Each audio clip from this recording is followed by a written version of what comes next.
दोस्तों, आज की कहानी है एक अनजान डर। चैताली को भीतर से खाए जा रहा था। वह आशंकित थी, कहीं शादी के बाद उसकी इच्छाएं ना खत्म हो जाए, कहीं उसे ससुराल से अपनापन ही ना मिले। करण और चैताली ने प्रेम विवाह किया था। दोनों साथ साथ एमबीए कर रहे थे। करण मार्केटिंग में था और चैताली आरएच में। कैंपस में दोस्ती हुई और धीरे धीरे दोनों एक दूसरे को चाहने लगे और पढ़ाई पूरी होने तक उन्होंने एक दूसरे के साथ रहने का फैसला कर लिया। दोनों को अच्छी प्लेसमेंट मिली, पर करण को पुणे और चैताली को मुंबई ऑफिस में रिपोर्ट करना था।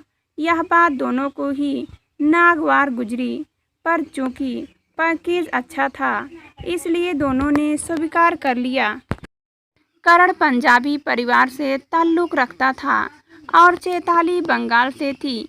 जब दोनों ने इसका जिक्र अपने अपने घरों में किया तो जैसा कि डर था, पहले तो दोनों ही परिवारों ने अपनी अपनी असहमियत दिखाई। करण के परिवार वाले शुद्ध शाकाहारी थे और चैताली का परिवार बिल्कुल इसके विपरीत था। इसके अलावा भी बहुत सारे मुद्दे थे जिन पर असहमति के आसार दूर दूर तक नजर नहीं आते थे, पर करण और चैताली भी अपनी जिद पर अड़े थे। दोनों ने तय कर लिया था कि शादी तो करनी है, चाहे देर में ही सही, पर दोनों परिवार की रजामंदी से ही। लंबे समय तक चले मान मनुहार के बाद आखिर दोनों के परिवार वाले शादी के लिए मान गए और अगले महीने में शादी की तारीख भी तय कर दी गई। दोनों की मनचाही मुराद पूरी हो रही थी, इसलिए दोनों ही बहुत खुश थे।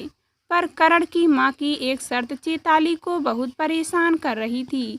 माँ यह चाहती थी कि शादी के बाद चैताली छुट्टी लेकर कम से कम 1 महीने उनके परिवार के साथ रहे। करण बेशक चाहे तो पुणे ज्वाइन कर ले या साथ रहे।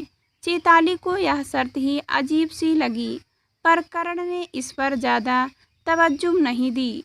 उसने चैताली को बड़े ही सहज तरीके से समझाया था, देखो चैताली, अगर माँ ऐसा चाहती है तो इसमें बुराई क्या है। उनका भी तो मन करता होगा कि उनकी बहू कुछ दिन उनके साथ रहे।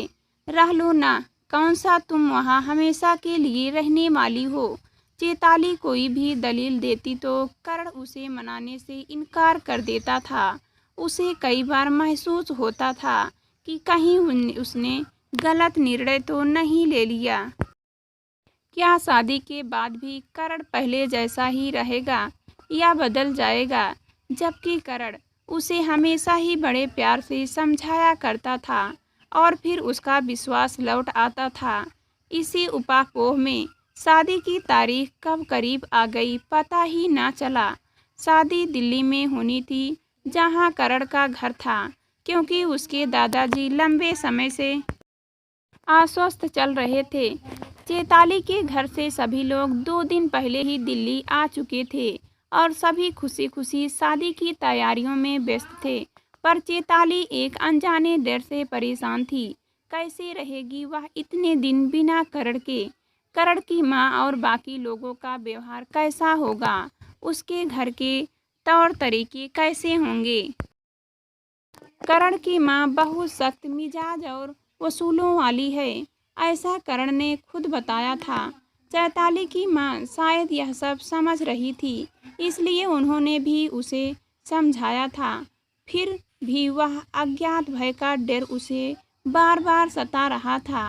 आज वह घड़ी भी आ गई जब उसने करण के संग 7 फेरे ले लिए। सभी लोग उसे बधाई दे रहे थे। दोस्त यार रिश्तेदार, पूरा माहौल खुशियों से भरा हुआ था। करण भी अपने प्यार को शादी में बदलते देख बेहद खुश नजर आ रहे थे। अब विदाई का वक्त था। चैताली की माँ और पापा दोनों के चेहरे गमगीन दिख रहे थे। कुछ औपचारिकताओं के बाद उसे करण के साथ गाड़ी में बिठा दिया गया। उसकी आंखें भर आई थी। करण ने उसके हाथों को अपने हाथ में ले लिया। उसकी आंखों से टपके आंसू करण के हाथों को भिगो रहे थे। करण के घर पहुंचते ही उसने उसका खूब स्वागत किया। वह एक पल के लिए भी अकेली नहीं रही। घर के सभी लोग उसकी खूबसूरती, उसकी पढ़ाई और उसकी नौकरी की खूब तारीफ कर रहे थे। करण अपने रिश्तेदारों के साथ बातें कर रहा था और बीच बीच में आकर उससे मिलकर चला जाता था। उसके दोस्त यार उसका मजाक भी उड़ाते थे। उसे यहाँ पल भर के लिए भी नहीं लगा कि वह किसी नई जगह आ गई है।